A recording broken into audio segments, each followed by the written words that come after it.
నమస్తే రమగారు. నమస్తే జయ. రమగారు, పిల్లలకి మనం రకరకాల స్టోరీలు చెప్తున్నాం ఒక్కొక్క వీడియోలో. అందులో భాగంగా ఈరోజు ఒక మంచి స్టోరీ చెప్పండి. అంటే మామూలుగా పిల్లల కథలు చెప్తున్నాం కదా, ఇది ఒక పెద్దవాళ్ళ కథ అనుకోండి. ఓకే. అయితే ఈ పిల్లలకి చెప్పచ్చు, మనం కూడా తెలుసుకోవచ్చు. ఓకే. ఇదేంటంటే శ్రీపాద సుబ్రహ్మణ్య శాస్త్రి గారిని మనకు ఒక పాత కథకులు ఉన్నారు తెలుగులో. నాకు తెలిసి ఆయన 1961-62లోనే మరణించారు.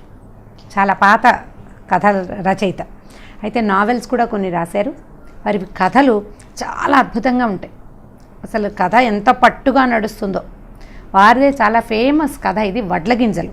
ఆ కథ పేరు వడ్లగింజలు. అంటే అది మామూలు మీకు తెలిసిందే కదా. బియ్యం ఎందులో నుంచి వస్తుందో తెలుసా జయ మీకు? తెలుసు రమ్మగారు. లేకపోతే అందరు కామెంట్ రూపంలో పెట్టేస్తారు, జయాకి బియ్యం ఎలా వస్తాయి కూడా తెలియదు అనేది.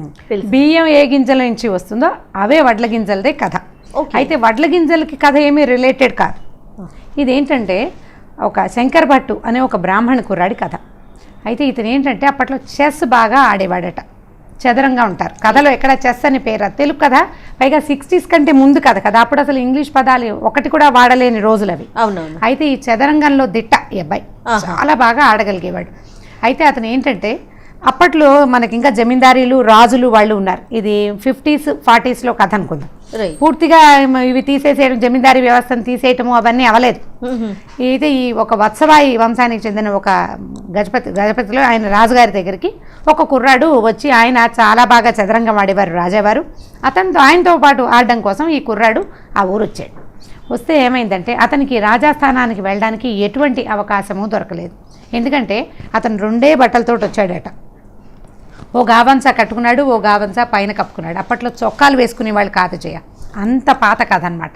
షర్ట్ లేదు, ఒక నడుముకు ఒక టవల్ లాంటిది, అంటే మన చిన్న సైజు లుంగీ లాంటిది కట్టుకుని పైన కప్పుకునేందుకు ఒక ఉత్తరీయం లాంటిది మాత్రమే ఉంది.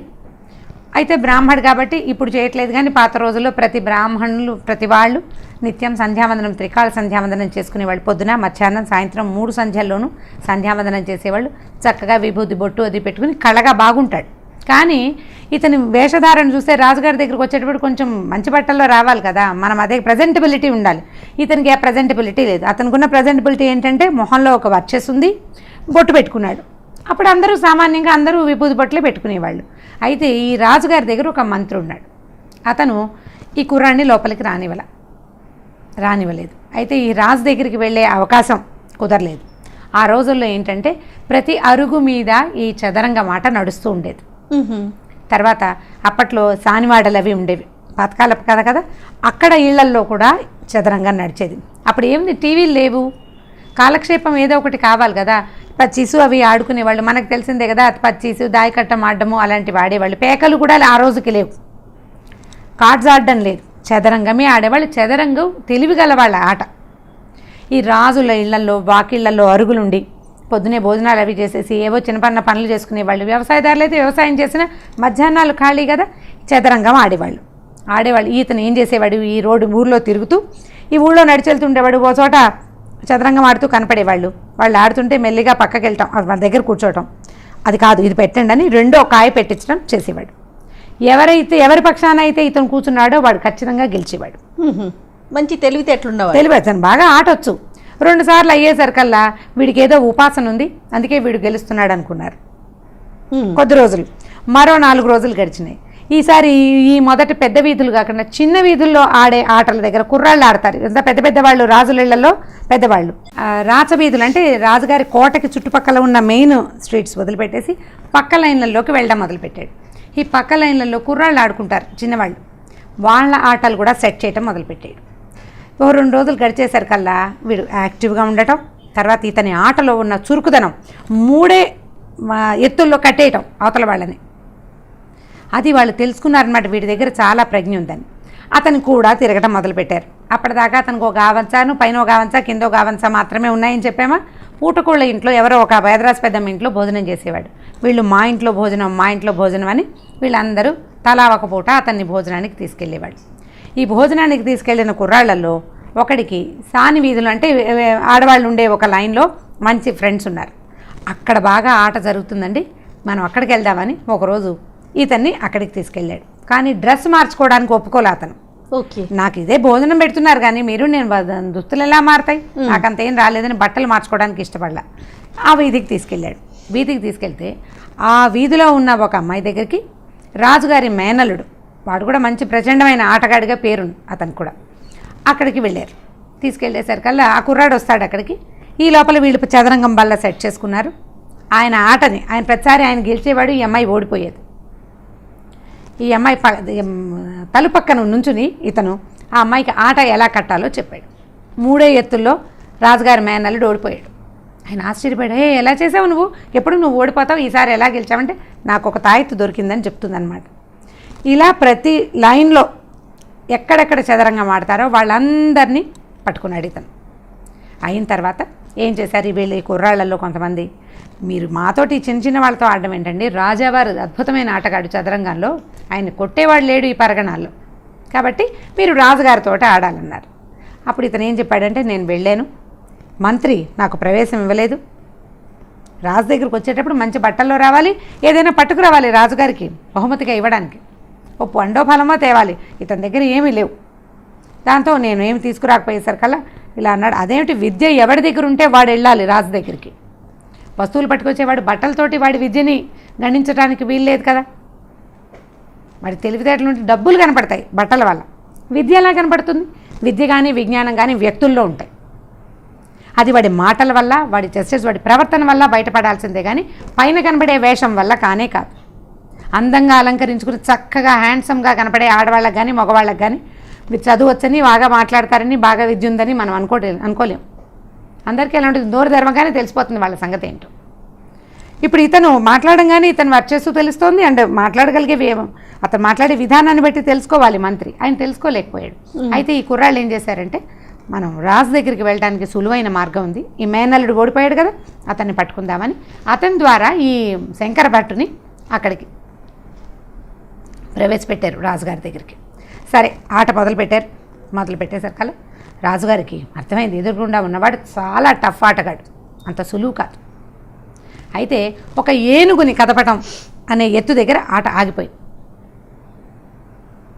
వాళ్ళు ఏం చేసేవాళ్ళంటే, ఎక్కడ ఆగిందో ఎంతసేపు ఆలోచించినా తర్వాత ఎత్తు కుదరలేదనుకో, ఇవాళకి రెస్ట్ అని అది కదపకుండా ఉంచుకునేవాళ్ళు. మళ్ళీ నెక్స్ట్ డే వాడుకోవచ్చు, ఎందుకంటే మనలాగా చిన్న చిన్న కాయిన్స్ అవి కాదు కదా. రాజుగారు పెద్ద బల్ల, ఇవన్నీ దంతంతో చేసిన ఉండేవి.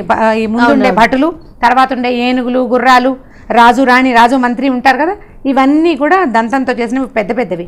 ఇవాళ ఎలా వదిలిపెట్టారో అలాగే ఇప్పుడు మన దగ్గర చెస్ ఛాంపియన్షిప్కి అవుతాయి కదా, అవి కూడా తర్వాత ఎత్తు పేపర్లో రాసి పెట్టడాలు అవన్నీ ఉంటాయి. బోర్డ్స్ కదపరు. ఓకే. ఈ బోర్డు కదపకుండా శంకరప్ప ఇంటికి వెళ్ళిపోయాడు. రాజుగారు ఆలోచిస్తున్నారు. చీకటి పడిపోయింది. చీకటి పడ్డాక ఏ రాజుకి తట్టింది, ఏం ఆడచ్చు, ఒక గుర్రం ఇచ్చి ఒక సైన్యాధిపతిని పంపించాడు. ఉన్నట్టుండి ఈ తంగిరాల శంకరప్పని తీసుకురమని. ఓకే. అనేసరికల్లా ఏనుగు వస్తే వస్తాను, ఊరికే రానని చెప్పాడు ఈయన శంకరప్ప. గుర్రం మీద రాను, నేను ఏనుగు మీద వస్తానన్నాడు. వీడు వెళ్ళి వెనక్కి వెళ్ళి ఈ సైన్యాధ్యక్షుడు రాజుగారు ఇలా అన్నాడండి అనగానే అప్పుడు ఆయనకి స్ట్రైక్ అయింది. ఆ ఆటలో గెలవాలంటే ఏనుగుని కదపాలి. ఈయన గుర్రాన్ని కదిపి ఆడదామనుకున్నాడు. గుర్రం కదిపితే ఓడిపోతాడు. గుర్రంతో రాలా శంకరభట్టు. దాంతో ఆయన వెంటనే ఏనుగుని పంపించి, ఆయనకు ఒక భద్రగజం ఉంటే ఆ గజాన్ని పంపించి ఈయన్ని తీసుకెళ్ళాడు. నువ్వే గెలిచావు, నాకు ఎత్తు కుదరలేదు అని చెప్పి ఈయనకి అఖండమైన సన్మానం చేసి చాలా ప్రైజ్ చేశారు, చాలా విశేషమైన సన్మానం చేశారు. ఈ సన్మానం జరిగినప్పుడు ఆయన రాజుగారు అడిగారు, నేను పూర్తిగా నన్ను గెలిచేసావు, నువ్వు ఈ పరగణాలో నన్ను గెలిచేవాడు లేడు, నీకేం కావాలో చెప్పు, ఏం కావాలంటే అది ఇస్తానన్నాడు రాజు. అంటే ఈయన ఏమన్నాడంటే, అవన్నీ నాకు ఎందుకండి, బ్రాహ్మణ్ణి, మీరు ఊళ్ళు ఇస్తారు, ఆ ఊళ్ళు ఇస్తారు, ఈ ఊళ్ళు ఇస్తారు, వాటిని పరిపాలించడం నాకేమొచ్చు, బ్రాహ్మణ్ణి పూజ చేసుకుంటాను, దేవతార్చన చేస్తాను, అన్నం వండుకు తింటాను, అంతకంటే ఏం చేయను కదా, కాబట్టి వడ్ల గింజలు ఇవ్వండి చాలు నాకు అన్నాడు. ఎన్ని వడ్లు కావాలంటే అన్ని తీసుకోమన్నాడు రాజు. అంటే లెక్క ప్రకారం ఇవ్వండి, ఎలాగోలాగా ఎలా తీసేసుకుంటాను నేను. లెక్క ఏంటంటే, చదరంగం బల్ల ఉంది కదా, గళ్ళు కనపడతాయి. మొదటి గడిలో ఒక గింజ, తర్వాత దాంట్లో 2, తర్వాత దాంట్లో 4, తర్వాత 8, 16, 32 అట్లా డబల్ చేస్తూ పెట్టండి అన్నాడు. వాటిలో గింజలు లెక్క పెట్టి పెట్టాలి. ఎంత సింపుల్గా ఉందని, ఎన్ని అవుతాయి మహా అయితే ఎన్ని అవుతాయి, అంతే కదా. కొలిపించి లెక్కబెట్టి కొలిపించి పంపిస్తామన్నారు. అందరికీ నవ్వొచ్చింది.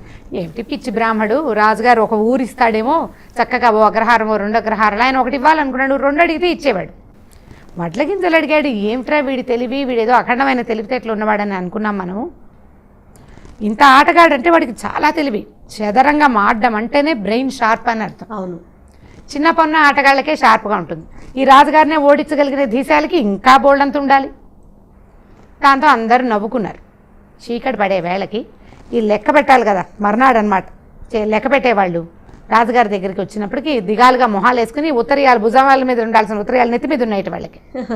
ఏంటంటే, అయ్యా ఆయన అడిగింది కనుక ఇవ్వాలంటే మన రాజ్యం సరిపోదండి, ఇంకా 5-6 రాజ్యాలు కావాలి మనకి. ఎందుకంటే ఈ బల్లలో సగానికి వచ్చేసరికాలనే ఇది అయిపోతుంది. మన దగ్గర పడినే పట్ట మంట మొత్తం డబల్ అయిపోతాయి కదా. ఇప్పుడు 100-200 అవుతుంది, 200 300 కాదు, 200 400 అవుతుంది, 4 8 అవుతుంది, 8 16 అవగానే 16 తర్వాత వచ్చే అంకెలు ఎంత పెద్దవి అవుతాయి. సగం నిండేసరికి ఈ సగం గళ్ళు అయ్యేసరికి అలానే మన రాజ్యంలో ఉన్న మొత్తం వడ్ల గింజలు అతనికి ఇచ్చేయాల్సి వస్తాం మనం. ఇంత లెక్క తేలుతుంది. ఆ అంకె వేయటానికి ఒక లైన్, ఒక పొడుగాటు టావు పేజీ చాలదట. అప్పట్లో ఏం చేసేవాళ్ళు, మన దగ్గర వాటిని పేపర్ టావులు అంటారు, వాటిని ఈ తెల్ల కాగితాలని. మా చిన్నప్పుడు కూడా టావ్ అనేవాళ్ళు. అసలు ఆ టావు పదమే ఇప్పుడు నేనే అంటున్నాను చాలా కాలం తర్వాత. ఆ మొత్తం పేజీ ఎంత రాసినా ఆ అంకెలు ఆ సున్నాలు పూడట్లేదన్నమాట అని చెప్పారు. చెప్పేసరికి అలా రాజుగారు ఇతను ఈ రకంగా కూడా తన తెలివి చూపించాడని మర్నాడు ఏం చేశారంటే, 2వ రోజు, మొదటి రోజు ముందు రోజు సాయంకాలం ఏనుగుని పంపించారు, మర్నాడు సన్మానం చేశారు. 3వ రోజు పొద్దున అతన్ని తీసుకొచ్చి తనతో పాటు ఈ రాజసింహాసనం మీద కూర్చోబెట్టి ఆయన లేచి ఈయన పాదాలు పట్టుకున్నాడు రాజు. ఇది చాలా సామాన్యమైన తెలివి కాదు, నేను చాలా అద్భుతమైన తెలివితేటలు. ఈ రాజ్యం నీది, నువ్వు కూర్చో అంటేనే నీ పక్కన కూర్చుంటా, అబ్బాయి ఇది నాకు ఇచ్చేయమంటే నేను వెళ్ళిపోతాను. అప్పుడు ఈయన ఏమన్నాడంటే, నా సంగతి ఏమిటో మీకు తెలియజేయడం కోసమే, ఈ ఊళ్ళో వాళ్ళకి తెలియజేయడం కోసమే నేను చెప్పాను, కానీ రాజ్యం తీసుకుని నేనేం చేస్తాను ప్రభు, మమ్మల్ని పాలించగలిగిన వాళ్ళు మీరే. ఇతనికి తెలివితో పాటు వినయం కూడా ఉంది. అప్పుడు ఈ రాజుగారిని సింహాసనం మీద కూర్చోబెట్టి, మీతో పాటు ఆడేందుకు, జీవితం అంతా మీ దగ్గర ఆడేందుకు అవకాశం ఇవ్వండి నాకు అని చెప్పి ఒప్పుకున్నాడు అనమాట. సో ఈ వడ్ల గింజల కథ, ఇప్పుడు ఈ కథ రాసిన శ్రీపాద సుబ్రహ్మణ్య శాస్త్రి గారు, ఇది విన్నారో చూసారో మనకైతే తెలియదు, ఇది 50లలో రాయబడిన కథ. ఇలాంటి కథల్ని పిల్లలకి చెప్పచ్చు. ఇది మంచి తెలివితేటలు ఉన్న కథ కదా. ఇప్పుడు మనం పజిల్స్ అవి చెప్తాం పిల్లలకి, క్వశ్చన్స్ వేస్తాం, రకరకాల పజిల్స్. 10-12 ఏళ్ల పిల్లలకి ఇలాంటి స్టోరీ చెప్పచ్చు. వాళ్ళు కూడా లెక్క పెట్టడానికి ట్రై చేస్తారు, మెదడుకి పదును పెడతారు. ఈ మ్యాథమెటిక్స్ని తెలివిగా వాడుకోవటం అనేది భారతదేశంలో చాలా ముందు నుంచే ఉంది. ఇప్పుడు వీళ్ళు చెప్పే పజిల్స్ ఇవన్నీ కూడా ముందు నుంచే ఉన్నాయి. ఇది ఇంకా పెద్ద పజిల్ కదా, అందరికీ ఎంత ఒక బస్తాడు గింజలు అవుతాయి అనిపించింది, ఎన్ని కోట్ల బస్తాలు అయినాయి ఇవి కదా. కాబట్టి ఈ స్టోరీస్ కూడా పిల్లలకి చెప్పచ్చు. ఇది చిన్న పిల్లలకి కాదు, 12 ఏళ్ళు 11 ఏళ్ళు వస్తే పజిల్స్ చేయటము, క్వశ్చన్స్కి ఆన్సర్ చేయటము వచ్చే ఏజ్ పిల్లలకి కనుక ఈ కథ చెప్తే ఇది మీరు తెలుసుకోవటము మంచిదే, పిల్లలకి చెప్పడము మంచిదే. క్లియర్గా చెప్తున్నాను, శ్రీపాద సుబ్రహ్మణ్య శాస్త్రి గారు రాసిన వడ్ల గింజలు కథ.